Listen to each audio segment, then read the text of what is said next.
Hello everybody and thank you for joining me. This is Sierra from Sierra T Designs and today I have these 4 unicorn cards to share with you. So let's jump right in. So to start, I am going to do the backgrounds, which I used a cloud stencil and 6 Oxide distress inks. I have Kitsch Flamingo, Carved Pumpkin, Squeezed Lemonade, Twisted Citron, Tumbled Glass, and Milled Lavender. This is kind of a more subtle rainbow color palette for me, but I think it turned out really pretty and I really wanted the background to be bright. These cards are actually pretty bright and I am doing them kind of production line style where I'm going to do each step together just because I am making 4 cards. A good friend of mine reached out to me recently and really wanted a set of 4 cards for her granddaughter with unicorns and bright colors, so this is kind of what I came up with. So I'm just going to use my blending foam and I'm going to go through each of the backgrounds and do each color as we get there on each card, just because I find it's easier and then I can kind of move that ink out of the way and have a little more space on my desk.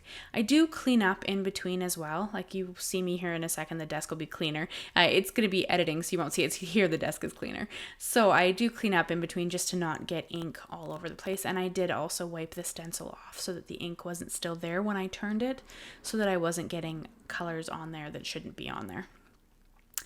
And I'm loving Kitsch Flamingo. I don't know if you guys have noticed, but I've used it several times now. I'm pretty excited about Kitsch Flamingo. And now I've done 4 of the cloud stencil sides. So I've actually flipped it over so that when I go back in now, because there's only 4 sides to it, I get kind of a different look, even though it's the exact same stencil. So really you could get like 8 cloud, excuse me, you could get 8 cloud borders from this, because it can be flipped over and then the sides can be used like backwards to what they were to start with, if that makes sense. I don't know if I'm explaining that very well, and I went through to my last color and I did kind of this is just a bit of a different rainbow. It's not quite the right rainbow colors because of course pink isn't actually in the rainbow, but because this is for my girlfriend's granddaughter and she loves bright things and I love pink, it has pink in it. This could look stunning with a different color combo as well. This is just kind of what I came up with, but I think it would look beautiful even if you did it like a monochromatic look because the unicorns have some color in them as well. So I'm going to flick on some Perfect Pearls mixed up in a little mini mister bottle. I do this to most of my backgrounds. I find it just adds a little bit of shine and shimmer and a little bit of whimsy. And for these cards, I think that that's a great idea since they're quite whimsical. And then we're going to stamp out a whole bunch of the images.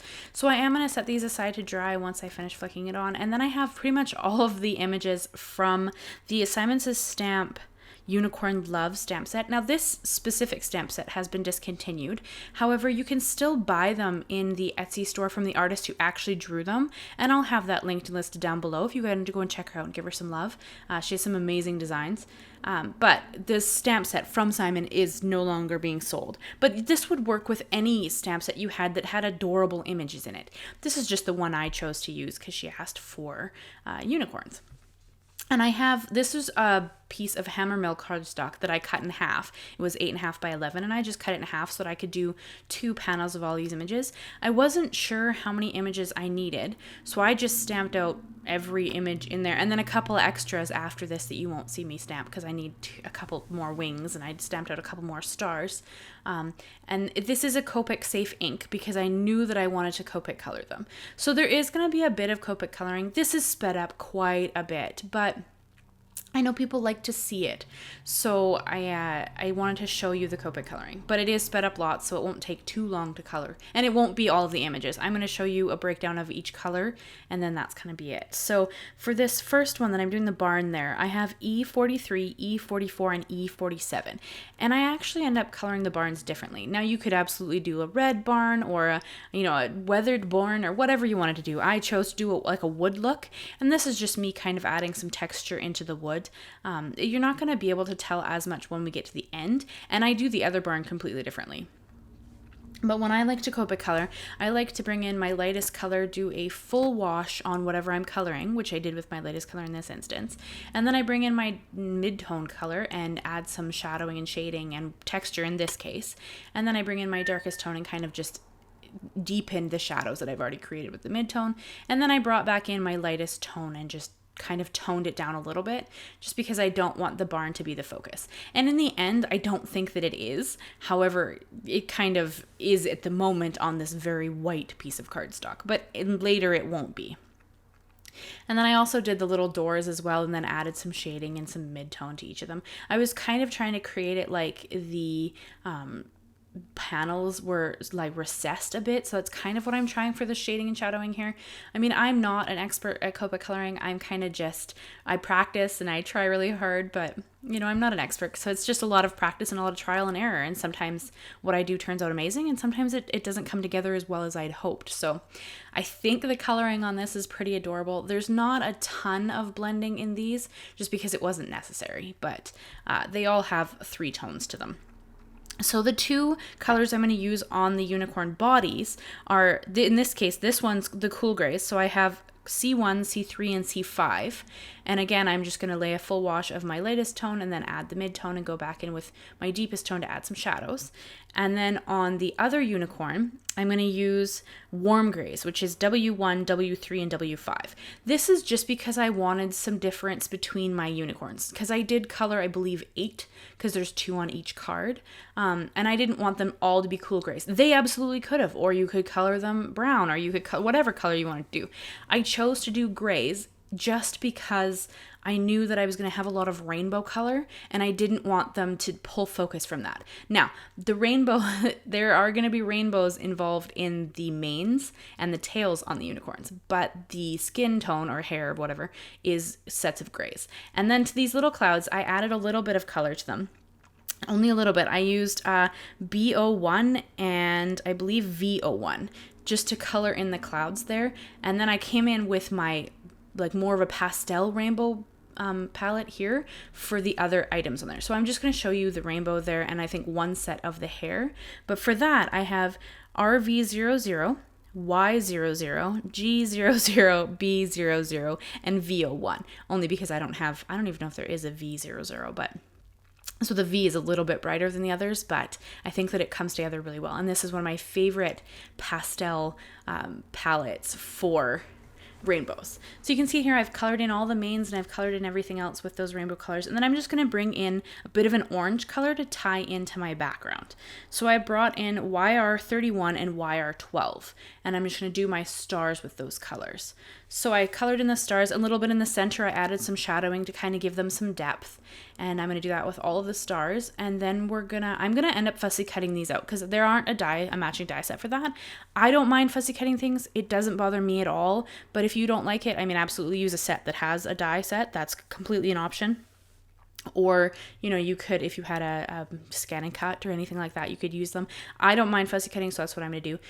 But I did have to add some white gel highlights first, and I'll hold it up here in a second after my kitten jumps in front of the camera. You'll get to see Ember here in a second.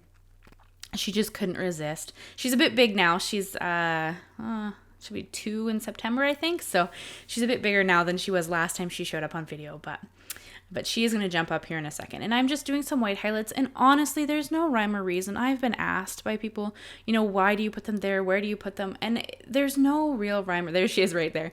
There's no real rhyme or reason as to why I put them anywhere. I just add them where I think it would look good. And that's kind of it.